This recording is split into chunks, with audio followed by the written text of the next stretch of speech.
नमस्ते साथियों, कैसे हैं आप लोग। आशा करता हूं कि आप लोग ठीक तरह से होंगे और अपना अध्ययन ठीक तरह से कर रहे होंगे।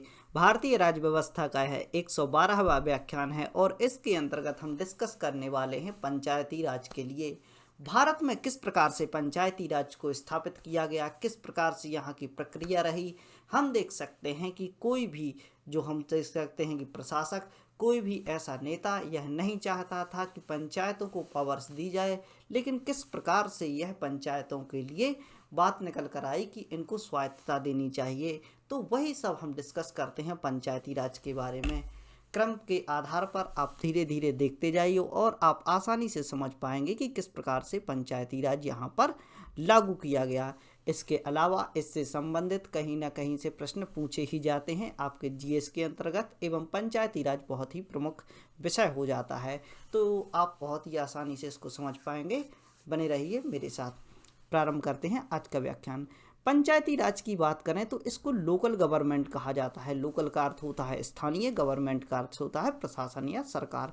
तो लोकल गवर्नमेंट के अंतर्गत कौन कौन आता है, इसमें हम देख सकते हैं कि पंचायती राज और जो कि पंचायत यानी ग्राम पंचायत जो होती हैं उसको कहा जाता है, और हम देख सकते हैं कि इसके अंतर्गत नगर निकाय या म्यूनसिपैलिटी भी आती है।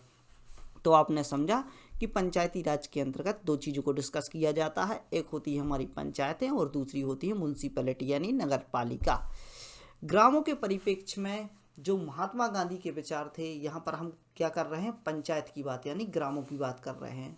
तो हम देख सकते हैं कि जो हमारा जो लेक्चर है वह सारा किसके इर्द गिर्द घूमेगा, हमारी पंचायतों के अंतर्गत, यानी यहाँ पर हम सीधे सीधे गांव की बात करेंगे। हम देख सकते हैं कि महात्मा गांधी के जो यहाँ पर विचार हुआ करते थे वह कहा करते थे ग्राम पूर्ण रूप से स्वतंत्र होने चाहिए, ग्रामों के पास निर्णय लेने की स्वयं की शक्ति होनी चाहिए। हम देख सकते हैं कि आर्टिकल 40 में यदि हम जाते हैं, हमारे जो फंडामेंटल राइट दिए गए हैं आर्टिकल 12 से लेकर 35 तक, इसके बाद हमारे राज्य के नीति निर्देशक तत्व सामने आते हैं जो कि 36 से लेकर 51 तक दिए गए हैं।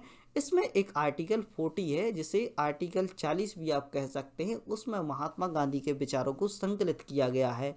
उनके विचारों में किस प्रकार से ग्रामीण व्यवस्था होनी चाहिए उसके बारे में दिया गया है।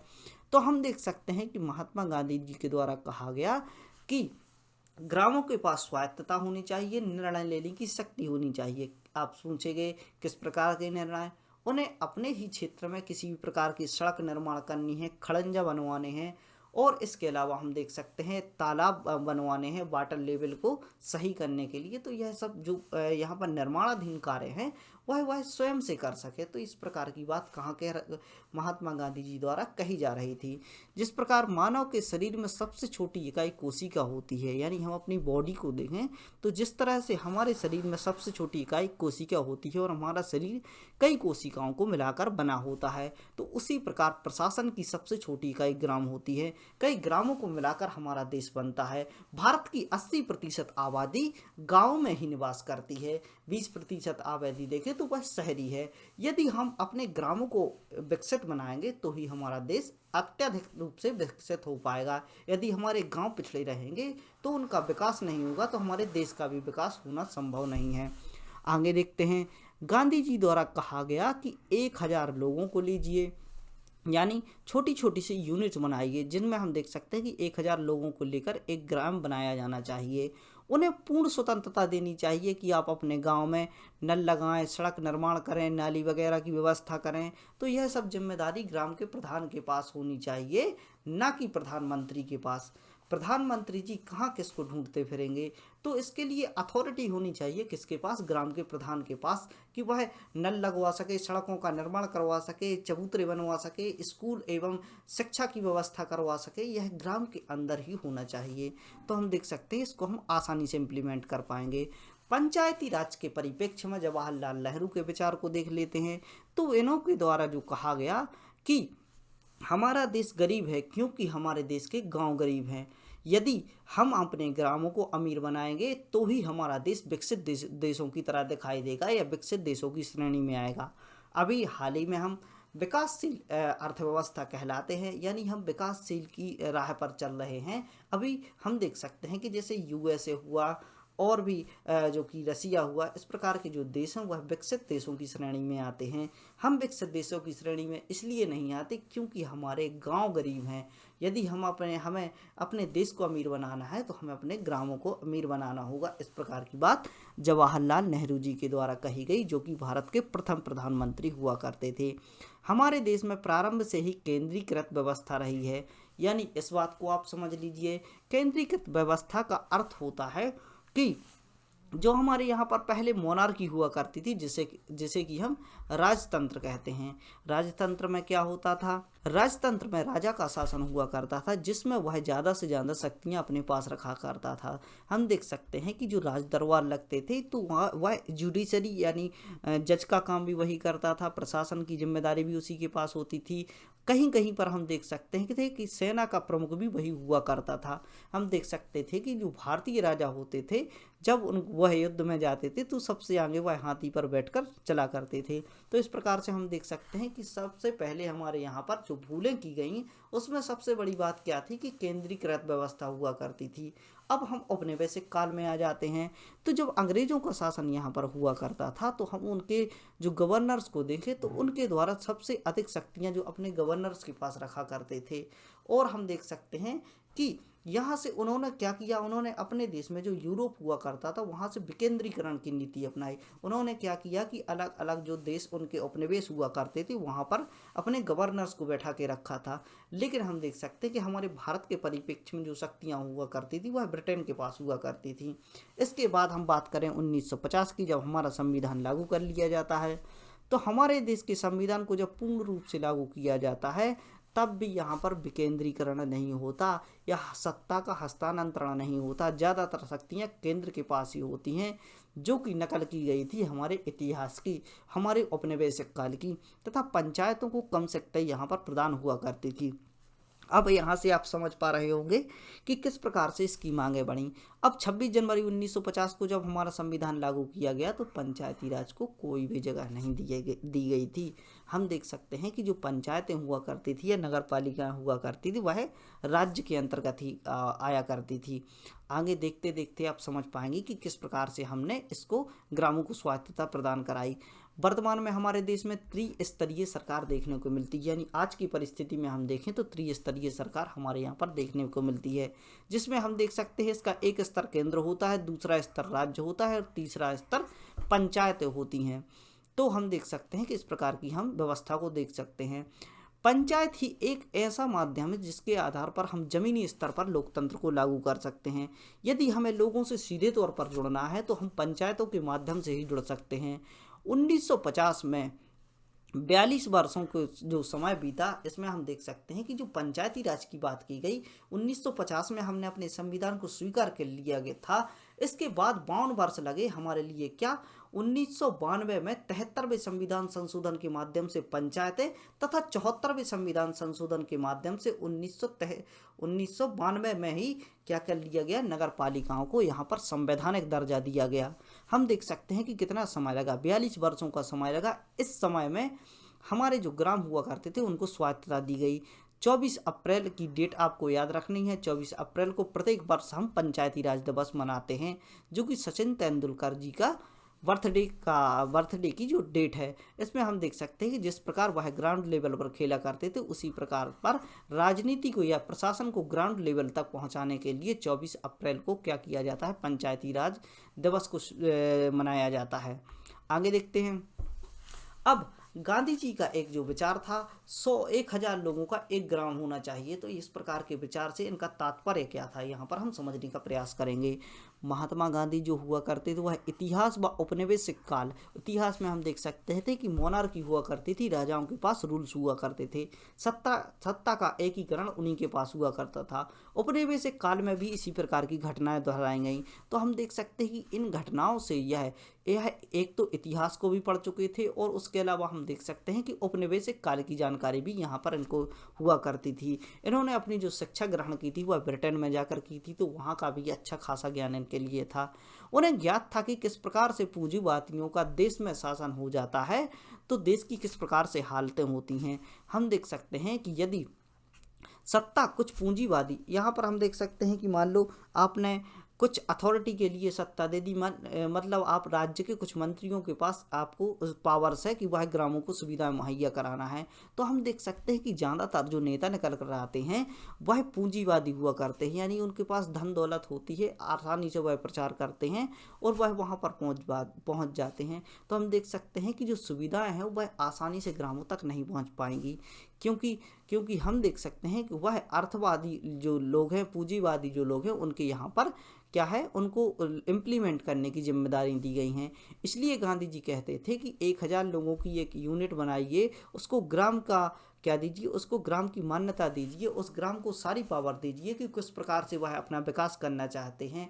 यानी हम देख सकते हैं कि आज छोटे छोटे से देश जैसे कि वेटिकन सिटी है, नॉर्वे है, स्वीडन है, या जो छोटे छोटे से देश हुआ करते हैं वह विश्व के जो भी पैरामीटर आते हैं इनमें सर्वोच्च स्थान पर आते हैं। एक तो यहाँ की जनसंख्या कम है और दूसरे हिसाब से यदि हम देखें तो यहाँ पर क्या है कि जनसंख्या के अलावा अच्छा खासा रोजगार है, और हम देख सकते हैं कि इनको जो ऐसी क्लाइमेटिक स्थान पर हैं कि इनको चारों ओर से सुविधाएं मुहैया कराई जाती हैं।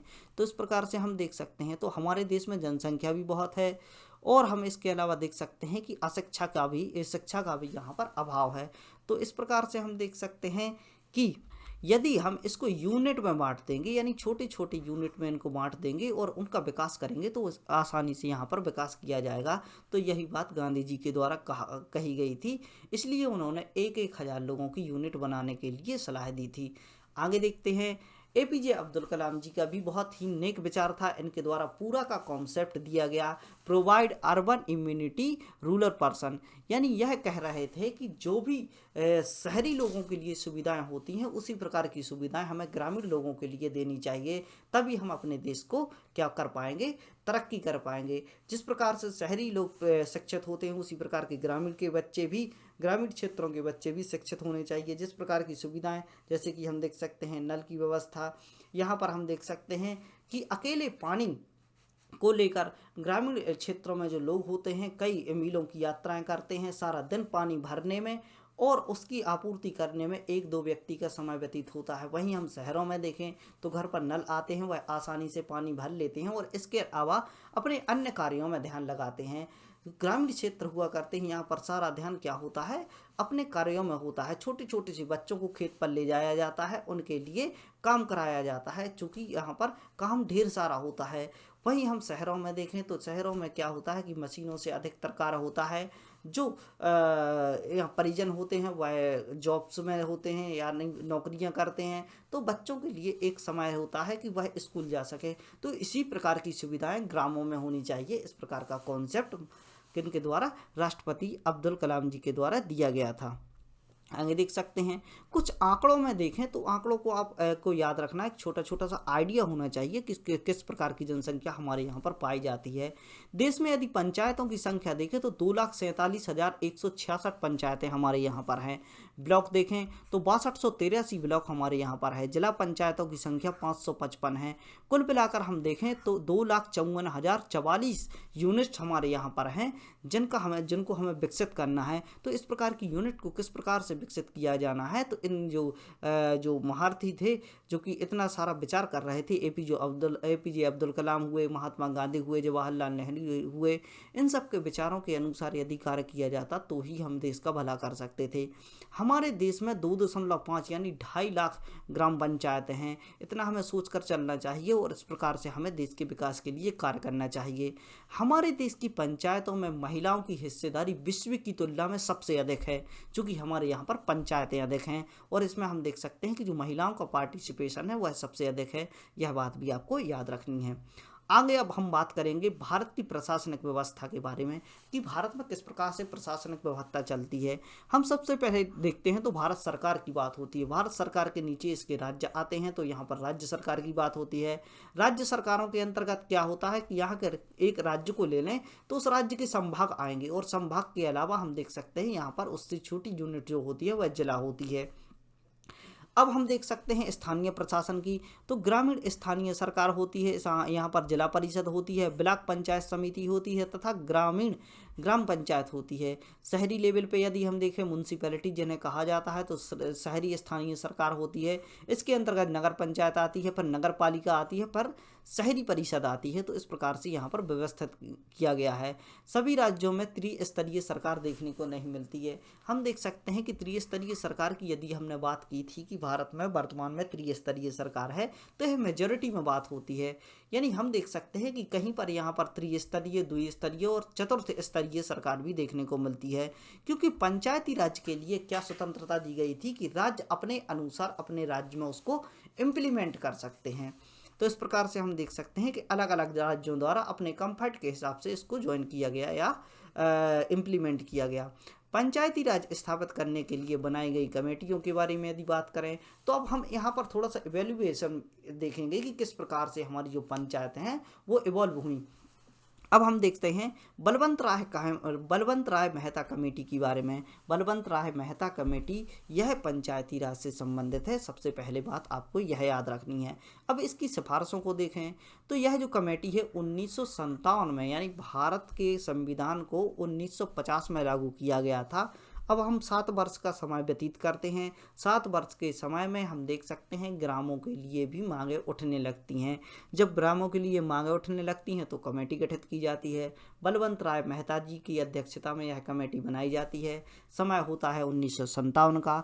तो हम देख सकते हैं इस समय पर जवाहरलाल नेहरू जी प्रधानमंत्री हुआ करते थे। आगे हम देख सकते हैं इस समय पर क्या चला करता था ग्रामों के लिए। तो इस समय पर हम देखते हैं कम्युनिटी डेवलपमेंट 1952 का जो एक्ट निकल कर आया था, और नेशनल एक्सटेंशन सर्विस 1953 निकल कर आया था। इन्हीं 2 एक्ट के माध्यम से क्या किया जा रहा था कि जो ग्रामीण क्षेत्र हैं उनके लिए सुविधाएं उपलब्ध कराई जा रही थी। इन्हीं के कार्यों की विवेचना करने के लिए यह कमेटी बनाई गई थी। किसके लिए? Community development 1952, national extension service 1953। तो हम देख सकते हैं कि जब विवेचना की गई तो क्या निकल कर आया, 1957 में इन्होंने अपनी रिपोर्ट दी। तो हम देख सकते हैं कि 1957 में ही इन्होंने अपनी रिपोर्ट सौंप दी।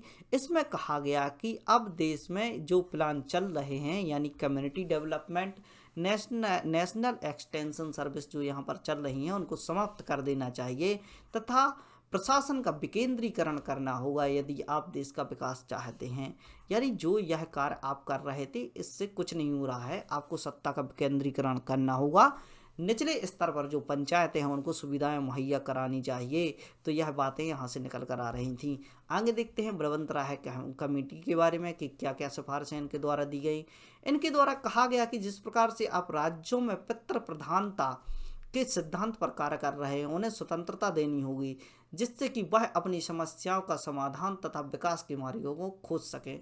हम देख सकते हैं कि संपूर्ण देश में कांग्रेस की सरकार हुआ करती थी, ज़्यादातर शक्तियां केंद्र के पास हुआ करती थीं।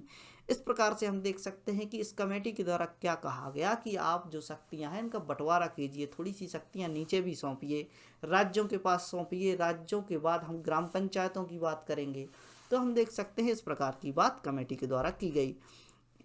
इन्हीं सब बातों पर विचार करते हुए बलवंत राय मेहता कमेटी ने त्रिस्तरीय व्यवस्था को शामिल करने की बात की कि जिस प्रकार से हमारे यहाँ पर द्विस्तरीय व्यवस्था चल रही है, आपने राज्य को भी शक्तियाँ दी हुई हैं, केंद्र के पास भी शक्तियाँ हैं, जिसको आप साथ में शेड्यूल यानी 7वीं अनुसूची में देख सकते हैं शक्तियों का पृथक्करण या बंटवारा किस प्रकार से किया गया है। तो हम देख सकते हैं कि पंचायतों को भी यहाँ पर स्वायत्तता देनी चाहिए। किसके अनुसार? 3rd टायर सिस्टम के अनुसार। इन्होंने चुनाव प्रणाली के अलावा, यानी हम देख सकते हैं कि चुनाव तो इनके अलग से होनी चाहिए, चुनाव प्रणाली की तो बात की ही, इन्होंने साथ में संसाधनों के बंटवारे की भी बात की। जिस प्रकार से कुछ जो संसाधन होते हैं वह राज्य के अंतर्गत आते हैं, जैसे कि आपने अभी देखा कि शराबबंदी पर शराब पर चल रहा था कोरोना के समय, कुछ राज्यों ने शराब बेचनी प्रारंभ कर दी थी। तो हम देख सकते हैं कि इन्होंने ठेके खोल दिए थे। तो राज्य के पास इन सब के लिए अधिकार होते हैं, केंद्र के पास कुछ अलग अलग अधिकार होते हैं। तो इस प्रकार से हम देख सकते हैं चुनाव के अलावा जो चुनाव प्रणाली है वह तो आपने अलग कर दी, इसके अलावा आपको संसाधनों का भी बंटवारा करना चाहिए जिससे स्थानीय निर्माण कार्य तथा विकास के कार्यों को स्वयं से वह निर्णय ले सके। वह किस प्रकार से यहाँ पर सड़क निर्माण करनी है, किस प्रकार से स्कूल भवन बनाने हैं, किस प्रकार से खेल के मैदान बनाने हैं, तालाब, रास्ते इत्यादि की व्यवस्था ग्रामीण क्षेत्र में करनी है, तो वह स्वयं से कर सके। इस प्रकार के संसाधनों की पावर्स उनके पास होनी चाहिए। इस प्रकार की व्यवस्था को शामिल करने के लिए सबसे पहले एक राज्य था जिसने पहल की, उसका नाम था राजस्थान। राजस्थान राज्य का नाम आपसे पूछ लिया जा सकता है, तो राजस्थान राज्य द्वारा इसकी पहल प्रारंभ की गई। राजस्थान के नागौर जिले को देश में पहली पंचायत 2 अक्टूबर 1959 को प्राप्त हुई। तो हम देख सकते हैं गांधी जयंती कब मनाई जाती है, 2 अक्टूबर को मनाई जाती है। उन्हीं की जन्म जयंती के अवसर पर हम देख सकते हैं कि राजस्थान के नागौर जिले में पहली पंचायत बनाई गई। इसी पहल को देखते हुए 1959 में ही क्या किया गया, आंध्र प्रदेश भी आगे बढ़ा और इसने भी पंचायत बना ली। 1960 में हम देख सकते हैं कि इस व्यवस्था को देखते हुए कई राज्यों द्वारा इसे स्वीकार किया गया। तमिलनाडु द्वारा 2 स्तरीय सिस्टम को आगे बढ़ाया गया। पश्चिम बंगाल द्वारा 4 स्तरीय प्रशासन व्यवस्था को लागू किया गया। यह कार्य राज्यों की विविधता के कारण हो पाया, यानी हम देख सकते हैं कि जैसे जैसी जिस राज्य में परिस्थितियां हुआ करती थी, विविधता हुआ करती थी, उसी प्रकार से उन्होंने सत्ता का विकेंद्रीकरण किया। किसी ने त्रिस्तरीय, किसी ने 2 स्तरीय, किसी ने 4th स्तरीय प्रशासन को चुना। इसके बाद प्रशासन में जो समस्याएं आई उनके लिए अलग अलग कमेटियां बनाई गई, जिनकी हम चर्चा आगे करने वाले हैं। अब हम बात करेंगे अशोक मेहता कमेटी। अब इसके बाद भी इनका मन नहीं भरा, इनको और भी अधिकार चाहिए थे, तो हम देख सकते हैं कि क्या किया गया। अब कमेटी जनता दल की सरकार 1977 में निकल कर आई थी। हम देख सकते हैं 1975 से लेकर 77 का जो समय हुआ करता था वह इमरजेंसी का समय हुआ करता था। इमरजेंसी जैसे ही हटती है, कांग्रेस सरकार से लोग नाराज होते हैं तथा जनता पार्टी को जिता देते हैं। जनता पार्टी की सरकार आती है तो इस समय पर इन्होंने इसी की बात को पहले फिर से दोहराया। 1978 में अशोक मेहता कमेटी ने रिपोर्ट दी। इस रिपोर्ट में क्या कहा गया कि इस कमेटी में 2 स्तरीय प्रशासन को रखने की बात की गई, जो कि पहली जिला स्तरीय पंचायत होगी और दूसरी मंडल या ब्लॉक स्तरीय, यानी इन्होंने 2 स्तरीय प्रशासन की बात की। पहले स्तर में जिला स्तरीय तथा दूसरे में मंडल या ब्लॉक के स्तर पर इन्होंने बात की। इनके द्वारा कहा गया कि ग्राम पंचायत तथा नगर पालिका के चुनाव कराने के लिए अलग से राज्य स्तरीय चुनाव आयुक्त होना चाहिए। बात हो रही है 1977 की। कर एकत्रित करने की शक्ति भी पंचायतों के पास होनी चाहिए, उनका एक बजट होना चाहिए, उनके पास पैसे लेने की शक्ति होनी चाहिए। अनुसूचित जाति अनुसूचित जनजाति के लिए आरक्षण होने चाहिए। टैक्स जो इनके द्वारा एकत्रित किया जा रहा है उसको ऑडिट करने के लिए एक अधिकारी की नियुक्ति होनी चाहिए। जब तक यह सब प्रावधान लागू हो पाते जनता दल की सरकार गिर जाती है और इनके प्लान धरे के धरे रह जाते हैं। आगे देखते हैं प्रमुख कमेटियों के बारे में। तो बीके राव कमेटी निकल कर आई 1885 में।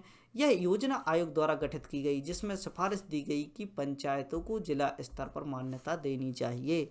एलवी सिंघवी कमेटी आई।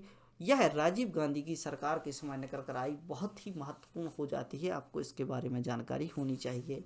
इसके अंतर्गत पंचायतों को संवैधानिक दर्जा देने की बात की गई। अब तक तो अधिकार देने की बात हो रही थी, अब जवाहरलाल नेहरू जी सामने निकल कर राजीव गांधी जी, जो इनके जवाहरलाल नेहरू जी के पुत्र हुआ करते थे, वह निकल कर आते हैं और इनके द्वारा कहा जाता है कि जो हमारे यहाँ पर जो ग्राम पंचायतें हैं उनको संवैधानिक दर्जा देने के लिए एक आर्टिकल को जोड़ा जाना चाहिए, एक भाग होना चाहिए संविधान में जो कि पंचायतों की बात करे। और हम देख सकते हैं इनके द्वारा इस प्रकार की बात की गई, यदि हम उसको एक संवैधानिक दर्जा दे देते हैं तो इसे ज़मीनी स्तर पर कार्य कर पाएंगे। तो हम देख सकते हैं कि जो एलवी सिंघवी कमेटी है, राजीव गांधी सरकार 1986 में निकल कर आई, यह बात आपको याद रखनी है। अब हम थंगुन कमेटी की बात करें। इस कमेटी के द्वारा पंचायतों को संवैधानिक दर्जा, यानी संवैधानिक दर्जा, जो बात यहाँ पर हो जाती है वही दोहराई जाती है।